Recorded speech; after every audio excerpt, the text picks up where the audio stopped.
సభాయే నమః. నేను మీ పదోళ్ళపర్తి శివ.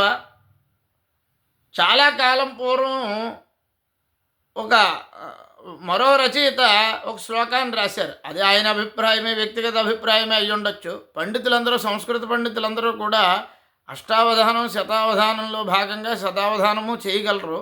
అందులో భాగంగానే వారు సంస్కృత శతావధానాలు కూడా చేస్తారు. కాబట్టి సంస్కృతంలో శ్లోకాలని ఛందోబద్ధంగా అవలీలగా అల్లుతారు, అవలీలగా రచిస్తారు. అలా రాసినటువంటి ఓ శ్లోకానికి తాత్పర్యము, శ్లోకము మీకు చెప్తున్నాను. మనకి చాలా నానుడు అయినటువంటి ఒక వాక్యం ఏంటంటే, కామాతురాణం నభయున్న లజ్జ అనేటటువంటి వాక్యం అందరికీ తెలుసును.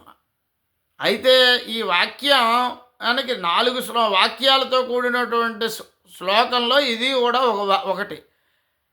సాధారణంగా ఈ వాక్యానికి అర్థం ఏమిటి? కామాతురాణం నభయం నలజ్జ. కామాతురతతో ఉన్నవాడికి, ఆతృత ఎక్కువగా ఉన్నవాడికి, స్త్రీ వ్యామోహానికి ముంగా ఉన్నవాడికి, లేదా స్త్రీలోలుడికి నా భయం నా లజ్జ, భయం ఉండదుట, సిగ్గు ఉండదుట. అయితే ఈ వాక్యం ఒకటి చెప్పుకుని దీని అర్థం చెప్పుకుంటే ఇది పరిపక్వత సాధించదు. అందుచేత దీనికి మొదటి వాక్యం ఏంటంటే, దీని యొక్క 4 వాక్యాలు ఏంటంటే, అర్ధాతురాణం న గురుర్న బంధు, కామాతురాణం న భయం న లజ్జ, విద్యాతురాణం న సుఖం న నిద్ర, క్షుధాతురాణం న రుచిర్న పక్వం అని ఈ శ్లోకం. ఏంటి? అర్ధాతురాణం న గురుర్న బంధు.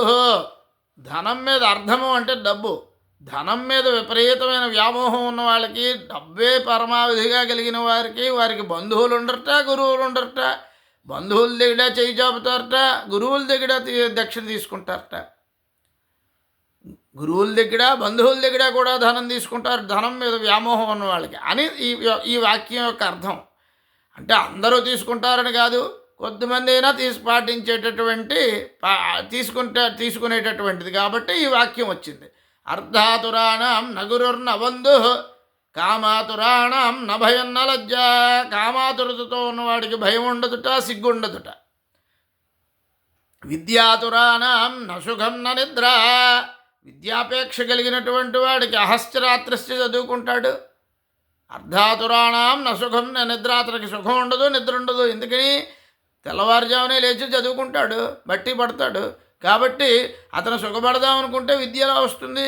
అంచేత విద్య రావాలి అంటే విద్యాతురాణం, ఆ విద్యాతురతతో ఉన్నటువంటి వాడికి, ఆ ఆతృత ఉన్నవాడికి, విద్య నేర్చుకోవాలనేటటువంటి తాపత్రయం ఉన్నవాడికి సుఖపడ్డు, నిద్రపోడు. అలా చదివితేనే నిజంగా విద్య వస్తుంది. ఆ తర్వాత ఎలాగో సుఖపడతాడు. చదువుకుంటే సుఖపడతామని చాలామంది అంటాం కాబట్టి చదువుకున్నాక సుఖపడతాడు. అందుకనే చాలా కాలం పూర్వం చిన్నప్పుడు కష్టపడితే పెద్ద అయ్యాక సుఖపడతారు అని, చిన్నప్పుడు సుఖపడితే పెద్ద అయ్యాక కష్టపడతారు అన్న వాక్యానికి ఆంతర్యం ఏంటంటే, చిన్నప్పుడు కష్టపడడం అంటే ఆ చిన్నప్పుడు కష్టపడంటే ఏమిటి? శైశవేభ్యస్త విద్యానాం. శిశువాప్రాయంలో ఉన్నప్పుడు ఏం చేస్తారు? వారు ఉద్యోగాలు చేయరు కదా, పనిపాట్లు చేయరు కదా. విద్యానాం శైశవేభ్యస్త విద్యానాం. శిశువులకి మూడో ఏటని కానీ 5వ ఏటని కానీ మనం అక్షరాభ్యాసం చేసి పాఠశాలలోనే వేస్తాం. తిరిగి వారి పాఠశాల నుంచి పూర్తి చేసుకుని విద్యాభ్యాసం అంతా పరిపూర్ణం చేసుకుని 20 సంవత్సరాలకో, 21 సంవత్సరాలకో, 18 సంవత్సరాలకో వారు మన వద్దకు వస్తే అప్పుడు కదా స్నాతకం అనేటటువంటిది చేసి, స్నాతకం అనేటటువంటిది చేస్తాం. సాధారణంగా స్నాతకము అంటే ఏమిటి? మనం ఆంగ్ల విద్యలో కూడా ఈ స్నాతకం ఉంది. వేద విద్యలోనే కాదు, ఆంగ్ల విద్యలో కూడా గవర్నర్ చేతుల మీదుగా పట్టా తీసుకుంటారు. ఎవరు? ఒక రకమైనటువంటి డిగ్రీ పూర్తి చేసినటువంటి వారికి.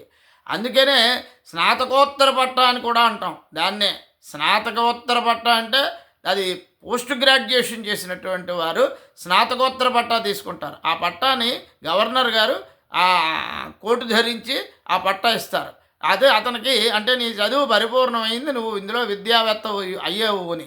ఇకపోతే వేదాధ్యయనం చేసిన వారికి కూడా వివాహం చేసే ముందు స్నాతకం చేస్తాం. సాధారణంగా స్నాతక వ్రతం చేసాము అంటే, స్నాతకం అంటే కాన్వొకేషన్ ఇంగ్లీష్లో. అందుకనే కాలేజీల్లో కాన్వకేషన్ చేస్తూ ఉంటారు.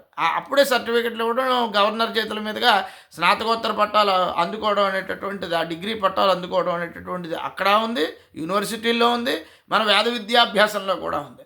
అంచేత విద్యకు ఇంచేత విద్యా విధానానికి ఏంటి, విద్యాతురాణం నసుఖం న నిద్ర, లాస్ట్దేంటి క్షుధాతురాణం నరుచిర్న పక్వం. బాగా ఆకలిగా ఉందనుకోండి, క్షుధ అంటే క్షుత్ పిపాస, క్షుధ అంటే ఉదరం, క్షుత్ అంటే ఉదరము, క్షుత్ పిపాస అంటే బాగా ఉదరంలో ఆకలి కానీ దాహం కానీ ఉందనుకోండి, పిపాసతో కూడి ఉన్నాడు అనుకోండి. అంచేత క్షుధాతురాణం, బాగా ఆతృతతో ఉన్నవాడికి పొట్టలో ఎలకలు పరిగెడుతున్నాయంటాను చూసారా, అంచేత ఆత్మారాముడు అంటాను చూసారా, ఆత్మారాముడు క్షోభిస్తూ ఉన్నప్పుడు ఆ ఆతృతతోటి అది రుచిగా ఉందా లేదా అని కూడా చూడట, నా రుచిర్న పక్వం, అది బాగా ఉడికిందా లేదా అని కూడా చూడట, వెంటనే కడుపులో పెట్టుకుంటాం. అదే కడుపు నిండిన వాడికి కడుపు నిండిన బేరం రా అంటాం. కడుపు నిండిన వాడికి ఏం పెట్టినప్పటికీ ఇది ఇందులో ఇది తక్కువ ఉంది, అందులో అది ఎక్కువ ఉంది, ఇది బాగోలేదు అది బాగోలేదు అంటారు, నిజానికి తినరు. అంచేత అది ఈ అనే ఉద్దేశ్యంతో ఈ రచయిత ఈ శ్లోకాన్ని చెప్పడం జరిగింది. నా యొక్క విశ్లేషణ తాత్పర్యము మీకు నచ్చినట్లయితే లైక్ చేయండి, షేర్ చేయండి, సబ్స్క్రైబ్ చేయండి. ధన్యవాదాలతో మీ శివ పదుళ్ళపర్తి.